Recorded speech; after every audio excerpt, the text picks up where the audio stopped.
Muita gente quer saber como elaborar projetos de crédito de carbono e ficam um tanto quanto perdidos.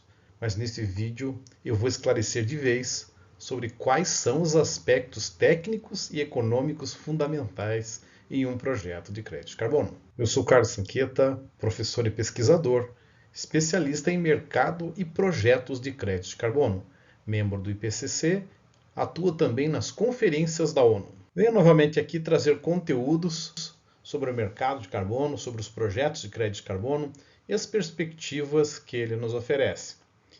E é meu fito aqui abordar os assuntos que possam te auxiliar a trilhar esse caminho para você poder atuar nesse importante mercado. E lembre-se também que aqui no meu perfil eu te ensino a atuar no mercado bilionário de crédito de carbono, começando do absoluto zero. Em projetos de crédito de carbono, nós temos que considerar algumas questões técnicas fundamentais. Primeiro, entender se o seu projeto é elegível, ou seja, se esse projeto é adequado para o mercado de crédito de carbono. Ele tem que reduzir gás de efeito estufa e também promover a remoção de CO2. Em segundo lugar, se ele é tecnicamente viável, ele tem uma metodologia adequada, ele tem um padrão adequado, ele é viável sob a ótica técnica, nós precisamos analisar. Um outro ponto fundamental é se esse projeto tem escala, ou seja, se esse projeto tem uma dimensão adequada para o mercado. Projetos maiores sempre têm mais viabilidade técnica e também econômica. Um outro aspecto fundamental que nós temos que analisar é a sua adicionalidade. O que vem a ser a adicionalidade? A adicionalidade é algo além da prática comum, aquilo que nós fazemos com o nosso projeto. Saímos de uma linha de base, que nós vamos explicar um pouco mais detalhadamente na sequência, mas é a condição comparativa à linha de base. Ou seja, nós temos que ter adicionalidade, devemos fazer algo além da linha de base e, portanto, teremos adicionalidade. Além da adicionalidade com relação ao número de créditos de carbono, nós temos que ver outros aspectos econômicos, técnicos, tecnológicos, culturais, legais, etc.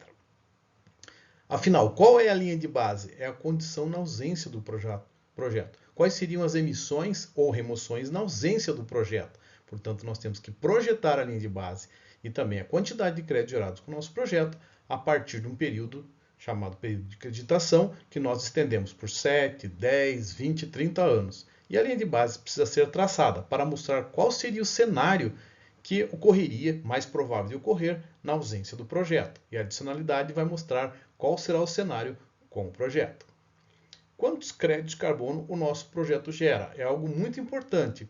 Todo projeto, para ser viável tecnicamente e também economicamente, nós temos que gerar crédito de carbono, pelo menos sob a ótica mercadológica.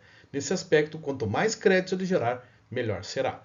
E quantos créditos serão gerados com o meu projeto? Depende da metodologia, depende do tipo de projeto, depende de vários fatores. Mas é importante sabermos quantos créditos iremos gerar com o nosso projeto. Projetos de crédito de carbono na modalidade RED, por exemplo, geram de 1 até 3 créditos de carbono por hectare ano. Mas isso depende também, pode gerar menos do que isso e muito mais do que isso. Depende de vários fatores.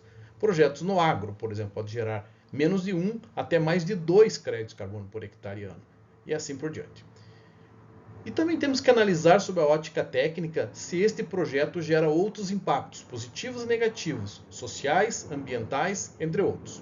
Aqui nós podemos ver alguns conceitos fundamentais em todo o projeto de crédito de carbono. Em primeiro lugar, nós temos um período de acreditação, que pode ir até 30 anos ou mais, normalmente de 7, 10, 20, 30 anos, né, são os nossos projetos, dependendo da tipologia.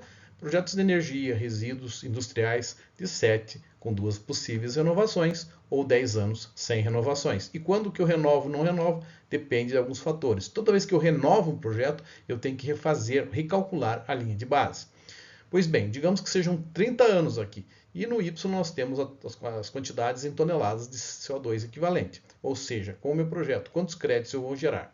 Imagine então que eu tenho um cenário de referência, o cenário de linha de base, o cenário sem o projeto, que é o projeto para esse período de 30 anos. Digamos que seja o desmatamento. Né? Desmatamento naquela região que vai gerar uma emissão de gás de efeito estufa durante esse período de forma crescente, por exemplo. E nós queremos desenvolver um projeto de conservação florestal, que nós vamos reduzir esse cenário, essas emissões, para um patamar diferente, abaixo, muito abaixo do cenário de referência, da linha de base. Então, esse cenário com o projeto é a linha verde aqui, nós vamos ter uma redução de emissões a partir do cenário de linha de base com o cenário com o projeto. O início do projeto se dá nesse momento e nós vamos monitorar esse projeto ao longo do tempo. Ao longo desse tempo, nós temos quantificadas as reduções de emissões de gases de efeito estufa, e aí teremos comprovada a adicionalidade técnica do projeto. Mas nós precisamos também avaliar outros aspectos econômicos, tecnológicos, culturais, legais, etc., conforme dissemos. Mas é importante dizer que a redução de emissões de gases de efeito estufa é muito importante para contabilizar a quantidade de crédito de carbono que o meu projeto vai gerar. E assim, determinar qual é a quantidade de crédito de carbono que o meu projeto poderá gerar do ponto de vista econômico, quantos dólares ou reais o meu projeto gerará por ano, para termos aí no horizonte temporal de 30 ou mais anos, né, dependendo do tipo de projeto, qual será a nossa receita bruta. Também precisamos analisar várias questões econômicas. Todo projeto de crédito de carbono também é um projeto financeiro, um projeto econômico. Assim, precisamos refletir, analisar, interpretar algumas questões. Primeiro, quanto custa para fazer o projeto? Nós temos aí vários estudos que precisam ser realizados, né? Por exemplo, nos projetos de REDD, redução das emissões por desmatamento e degradação florestal, nós precisamos fazer estudos como inventário florestal, precisamos fazer estudos de biodiversidade, estudos em relação à parte das comunidades, etc. E nos projetos de energia, os projetos industriais também temos estudos afins. Muito bem. Também poderemos fazer estudos de viabilidade, outros tipos de análise, a elaboração do PD, do documento de concepção do projeto, DCP ou PD, Project Description, descrição do projeto.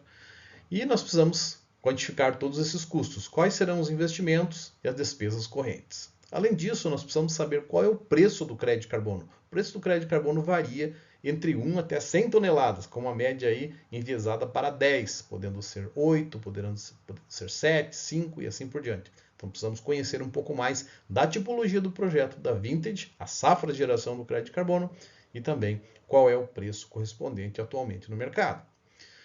Precisamos determinar as receitas, já vimos isso, que em função da quantidade de crédito de carbono do preço, nós teremos as nossas receitas brutas. Quais serão os investimentos, como já dissemos, e também os custos com o monitoramento do projeto ao longo da sua vida. Pode ser 7, 10, 20, 30 anos ou mais. Quais serão os custos com as auditorias? Essas auditorias de terceira parte são bastante custosas nos projetos de crédito de carbono e precisamos dimensionar isso pedindo orçamentos para os chamados VVBs, Validation Verification Bodies, que são os organismos de validação e verificação que fazem esse tipo de atividade aqui no nosso país e também no exterior. E por último, precisamos analisar de antemão qual é a viabilidade econômica desse projeto, fazendo um fluxo de caixa, ou seja, quais são as entradas, as saídas e qual será a viabilidade em termos de retorno econômico. Pois bem, vimos aqui todos os aspectos mais importantes sob a ótica técnica e também econômica de um projeto de crédito de carbono. Na verdade, esses aspectos são sempre relativos a qualquer tipo de projeto que nós realizamos na nossa vida profissional e até mesmo pessoal intuitivamente. Mas nos projetos de crédito de carbono, certamente nós precisaremos analisar as questões técnicas e as questões econômicas para que o nosso projeto fique em pé.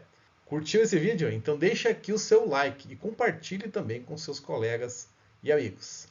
Eu queria também te convidar para um evento que estamos organizando, Crédito de Carbono na Prática. O link para a inscrição está aqui na bio. Um grande abraço e nos vemos numa próxima ocasião.